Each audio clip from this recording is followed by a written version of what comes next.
tudo bem? Para quem não me conhece, meu nome é Aline Oliveira, eu sou professora e psicopedagoga e hoje eu vim fazer um vídeo aqui para vocês, atendendo a pedidos, um vídeo tirar dúvidas. Eu tenho recebido muitas mensagens, muitas dúvidas nas minhas redes sociais, aqui no próprio canal também eu tenho recebido muitas dúvidas, tenho tentado responder todas, mas atendendo a pedidos, me pediram muito para fazer um vídeo explicando, tirando essas dúvidas todas que vocês me mandam. Então hoje o vídeo é tirar dúvidas. Mas antes disso, antes da gente começar, não se esqueçam de se inscrever aqui no canal, de já deixar o seu like e de ativar o sininho para receber as notificações, tá ok? Bom, então vamos lá. Tô aqui já com o computador aberto, tá? Eu passei as perguntas todas para cá para facilitar e eu não esquecer de nenhuma. Vamos lá, começando pela anamnese, Eu recebi muitas dúvidas sobre a anamnese. No meu primeiro vídeo que eu fiz aqui no canal, eu falei sobre o passo a passo das sessões psicopedagógicas e eu falei sobre a anamnese e eu coloquei a anamnese como uma das últimas coisas a serem feitas. E isso gerou muitas dúvidas em relação a todo mundo, E eu peguei algumas perguntas aqui da Cíntia, por exemplo, professora Cíntia, e da professora Bia, elas me perguntando, A professora Cíntia colocou assim: no caso da anamnese, ela é feita somente no fim das sessões? Pensei que ela seria uma das primeiras coisas a fazer.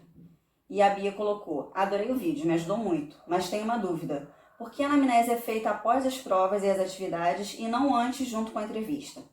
Eu até respondi para elas, na época, e não é uma regra, A forma como eu sigo é dessa forma, que foi indicada por alguns psicopedagogos famosos, como a Sara Paim, Jorge Visca, enfim. Mas não é uma regra. Eu prefiro fazer a anamnese mais pro final porque duas coisas acontecem. Primeiro, tem toda uma ansiedade em torno dos pais para que o filho seja atendido rapidamente, Então, assim, realmente ocorre uma entrevista com os pais primeiro, onde os pais trazem as queixas, a gente ouve as queixas, e dali eu já gosto de começar a trabalhar com a criança, até para eu ter a minha visão da criança também. E a anamnese, ela é uma entrevista muito mais rebuscada, muito mais completa. Porém, por que eu faço ela no final? Eu já gosto de fazer ela no final porque até então a criança já está sendo atendida, eu já estou de alguma forma segurando um pouco a ansiedade dos pais e também observando, já avaliando também. E a anamnese vai servir para mim como uma complementação e como um guia também, De acordo com o que eu observei da criança, eu vou poder fazer uma anamnese muito mais completa, direcionada para aquilo que eu observei.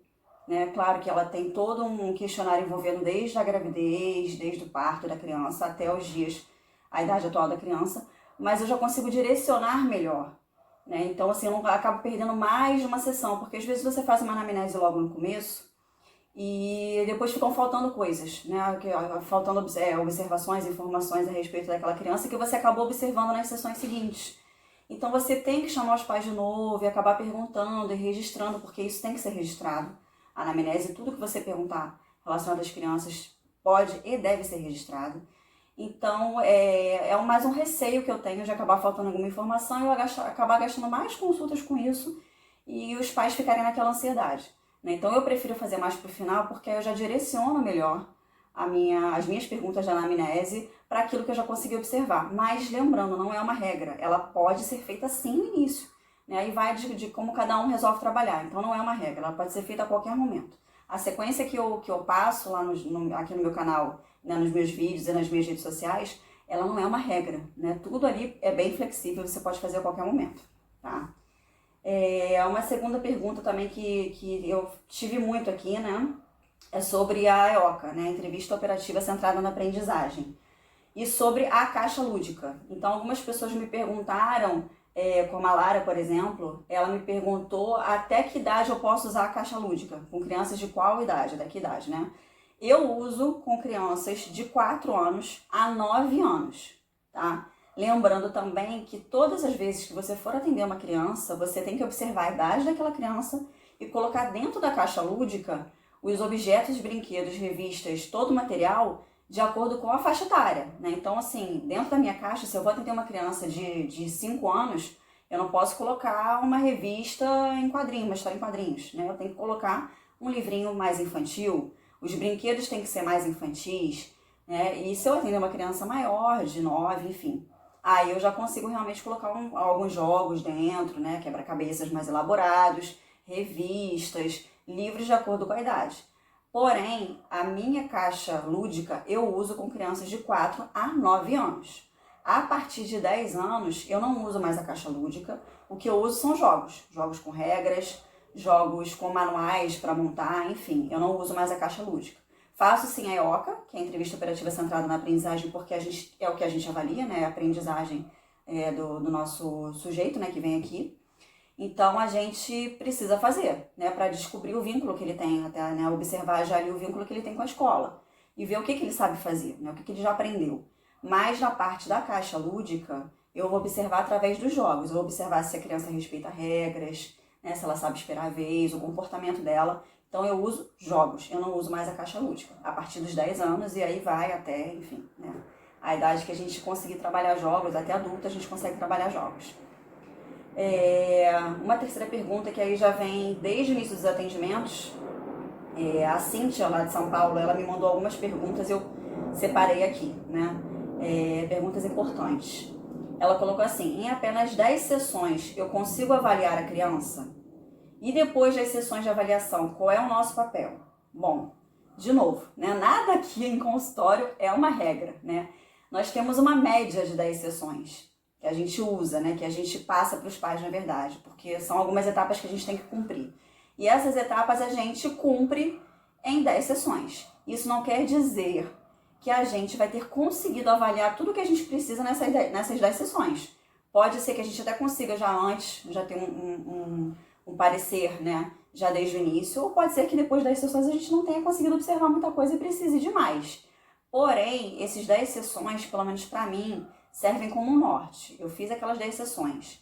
Mesmo que ali não consiga fechar, né, que na verdade nós psicopedagogos não fechamos o diagnóstico, né, nós encaminhamos para uma equipe multidisciplinar, da qual muitas vezes nós fazemos parte. Mas se nessas 10 sessões eu não tiver conseguido fechar, né, uma intervenção já, mesmo assim essa intervenção de alguma forma já deve ocorrer, porque alguma coisa eu observei. Então eu já vou ter conseguido pelo menos ver ali aonde essa criança já precisa ser trabalhada, embora não necessariamente já descubra o que essa criança tem, mas as intervenções já conseguem acontecer porque algumas falhas já foram observadas e você já consegue ir sanando. Então essas 10 sessões não são regra, novamente, né? Mas elas já te servem para a partir dali você conseguir fazer uma intervenção mesmo sem saber exatamente tudo que aquela criança precisa de ser sanada, né? Mas alguma coisa você já consegue trabalhar a partir da 10ª sessão, já partir para uma intervenção e aí, de repente, trabalhando junto ali a avaliação com algumas questões que você achou que ficaram pendentes, tá? E aí ela coloca, depois das sessões de avaliação, qual é o nosso papel. O nosso papel é fazer a intervenção, né?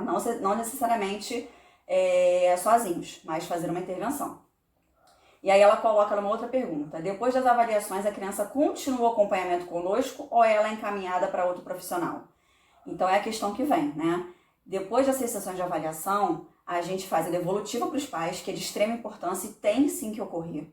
E nessa devolutiva, nós vamos fazer os encaminhamentos necessários para outros profissionais, os encaminhamentos para a escola, as orientações para a escola e as orientações para os pais dentro de casa. Se nesse encaminhamento eu sentir que o meu trabalho ali acabou, eu não fico mais com essa criança. Dou as orientações que eu tenho que dar e ali encerra. E se eu sentir que aquela criança não é mais da minha alçada, né, não é mais da minha área, eu encaminho somente para outros profissionais. Se eu sentir que eu sim tenho todo o gabarito, toda a especialidade para cuidar daquela criança, eu vou continuar com aquela criança caso os pais queiram e aceitem, né, que eu faça a intervenção. Nós partimos para as sessões de intervenção. E aí ali sim nós fazemos a intervenção junto com os outros profissionais para os quais eu encaminhei. Seja uma fono, seja um neuro, seja uma psicóloga, enfim, o que eu achar necessário que aconteça junto com o meu atendimento, né? Então não é uma regra também, mas depende muito se os pais vão querer continuar com os seus serviços ou não na parte de intervenção. E aí tem toda uma conversa, vocês fazem uma nova proposta de contrato, podem fazer, de repente, fechar um pacote de sessões para que fique mais barato, porque a intervenção é um caminho muito longo, né? As avaliações a gente até consegue fazer em menos sessões. Mas as intervenções, a gente nem sabe a princípio quanto tempo a criança vai ficar com a gente. Então a gente pode sim fazer uns pacotes e tal para conseguir que esses pais fechem com a gente também, né, a parte das intervenções. Mas aí depende muito do que foi avaliado, se a gente vai encaminhar para outro profissional somente ou se a gente vai encaminhar para um outro profissional junto com o nosso trabalho, tá? Então, assim, essas foram as principais perguntas que eu separei, porque eu recebo muito em relação a todos esses assuntos. E me pediram, algumas pessoas me pediram para fazer um vídeo explicando, que aí fica mais fácil também.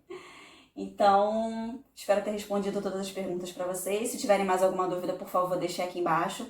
Não esqueçam de deixar o seu like, de ativar o sininho e de se inscrever aqui no canal, tá ok? Tchau, tchau!